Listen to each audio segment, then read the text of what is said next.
So as a Nepali cricketer, first of all, world cricket एकदम ठुलो छ. And if you think of नेपालको history हेऱ्यो भने very few players have made it alone. जस्तो अब फ्रान्चाइज क्रिकेटकै कुरा गऱ्यो भने जस्तो सन्दीप फर्स्ट प्लेयर हुनुहुन्थ्यो आइपिएल लगायत वर्ल्डको सबै फ्रान्चाइज लिग उहाँले खेल्नुभयो. त्यसपछि भनौँ न अब दिपेन्द्र सिंह ऐरी होइन अब सोमपाल खामी करण केसीहरू 2-4 फ्रान्चाइज लिगमा खेल्नु भएको छ.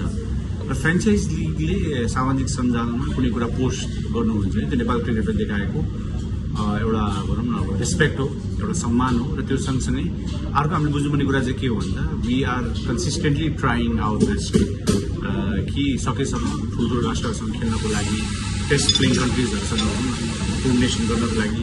र टेस्ट कन्ट्रिजहरूसँग खेल्ने भन्ने चाहिँ त्यति सजिलो छैन बिकज उनीहरूको त्यो साइकलदेखि लिएर उनीहरूको प्रोग्राम धेरै भास्ट छ. तर हामी पुस गरिरहेका छौँ.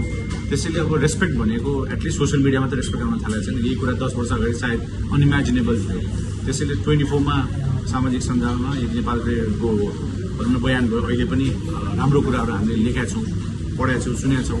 तर रियालिटीमा के भन्दाखेरि कन्सिस्टेन्टली हामी पर्फर्म गर्नैपर्छ. वी स्टार्ट पर्फर्मिङ वेल सामाजिक सञ्जाल फ्रेन्चाइज क्रिकेट अपर्च्युनिटी सबै आफै ग्रो हुने हो. सो अहिलेको लागि लिमिटेड म्याचेसहरू खेल्छौँ हामी. अब विश्वकपमा भनौँ न अब एकैचोटि 24बाट 26मा खेल्दाखेरि टेस्ट राष्ट्र साउथ अफ्रिका बङ्गलादेश त्यसपछि वेस्ट इन्डिज बिचमा खेल्यो. त्यसपछि सिधै आएर इङ्ल्यान्डसँग खेल्यौँ भनिसकेपछि we don't get to play against test playing nations. त्यसैले पहल गरिरहेका छौँ सङ्घको तर्फबाट. तर सामाजिक सञ्जालमा गरेको टिप्पणीहरू भनेको त्यो उहाँहरूको आफ्नो भनौँ न विश्लेषण हो, यो नेपाल क्रिकेटप्रतिको माया हो.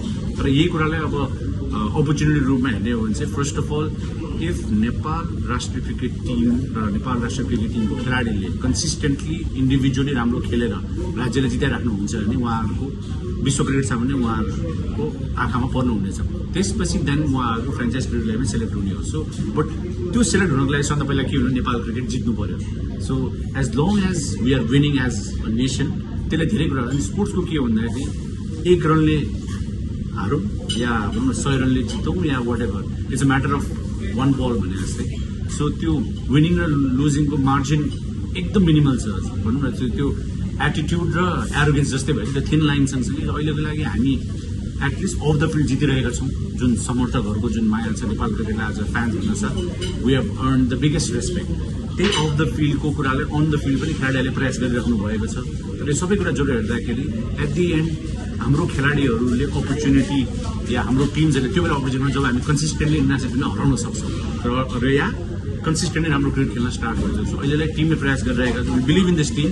तर यो अपर्च्युनिटिजहरू चाहिँ over a period of time जब हामी नेपालबाट खेलेर नेपाललाई कन्सिस्टेन्टली जिताउन थाल्छौँ या एसोसिएट क्रिकेटमा डोमिनेट गर्न थाल्छौँ देन हामीले चाहिँ अरू रेकग्नेसनहरू चाहिँ त्यसपछि पाउनेछौँ.